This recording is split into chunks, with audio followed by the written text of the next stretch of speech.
Troops are now fighting inside Russia. President Volodymyr Zelensky today confirming the cross-border fighting into Russia's Kursk region several days into that incursion. Russia's state news reports more than 76,000 people have evacuated the area as of Saturday. Analysts believe Russian authorities have lost about 250 square kilometers of territory. Let's take a closer look at the situation with Andrij Dobriansky. He's the Director of Communications for the Ukrainian Congress Committee of America.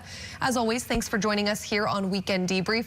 So what does this shift in strategy for Ukraine tell you about where we might be in this point in the war? I think what it shows you is that when everything is going right, Ukraine can actually have some gains on the battlefield, as opposed to where we had a over 6-month delay in weaponry from the United States. Some other Western allies were dragging their feet. Now that the entire allied engine is going, the arsenal of democracy, you can see what Ukraine can actually do, which is show the rest of the world that Russia can't even make sure that it defends its own territory. That's what this paper tiger is. And the longer this assault goes on, the more Russians themselves are going to see the benefit or the lack of benefit of keeping to support this criminal regime. And could these strikes by Ukraine inside Russian territory make an impact to end the war altogether?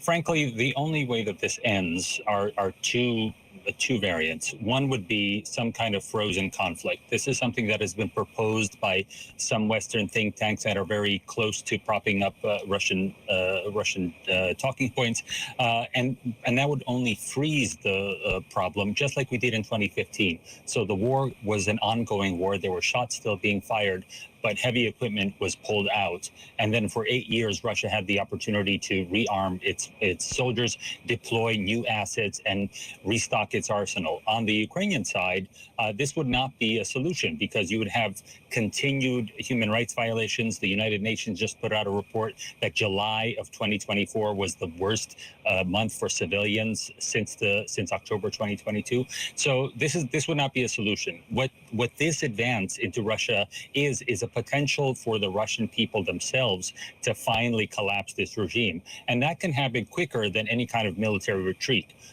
We've seen this before in Russian history, where all it takes is for the regime to fall apart, for the entire system to fall apart. And to this point, Russia did not declare a state of war or martial law in the regions that Ukraine attacked to, as experts say, might try and downplay the weakness of the Russian army to the Russian public. What do we expect to see from Putin as far as his options here to regain and portray an image of Russian strength? What are we expecting to see in response? Well, what you've seen in response is a complete shutdown of communication within Russia. So YouTube was banned almost instantly.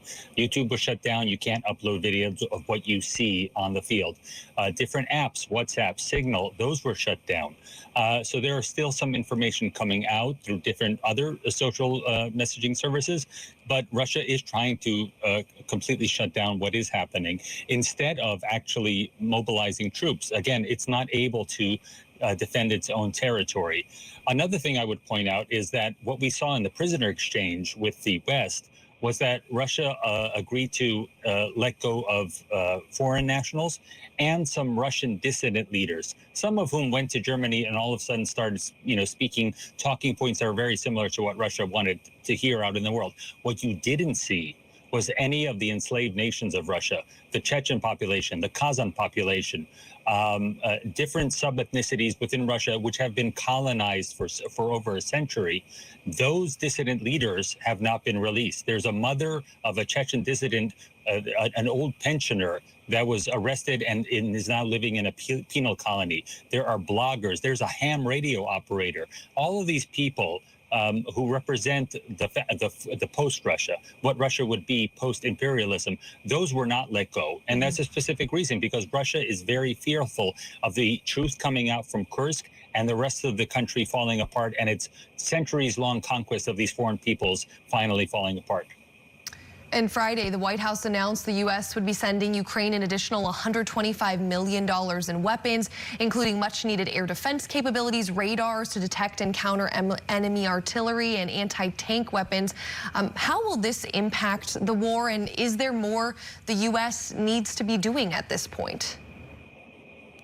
Absolutely, the U.S. should be doing more. And one thing you'll hear often from advocates for Ukraine is to speed up this process. So what was released just in this last week, I think August 9th, was the release of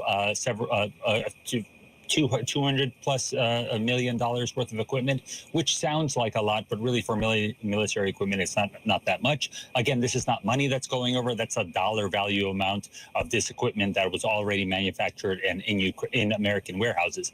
What the United States needs to do is increase the speed that it's actually manufacturing the new equipment, which goes into United States warehouses for our army, and we can increase the speed of what we can send over. For instance, from those large warehouses in Europe that we've had since World War II, all this artillery equipment that needs to go to Ukraine ASAP.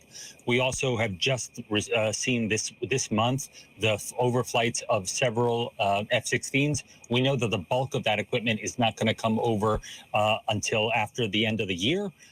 That's coming from European nations that are awaiting resupplies of newer American jets to those nations. So the faster the United States can get on exporting, and that's really a product of getting this country on a war footing of manufacturing enough stuff. Not that the United States is at war, but we could incentivize our people, the United States people, to have more jobs, more factory jobs, building this equipment and sending it overseas.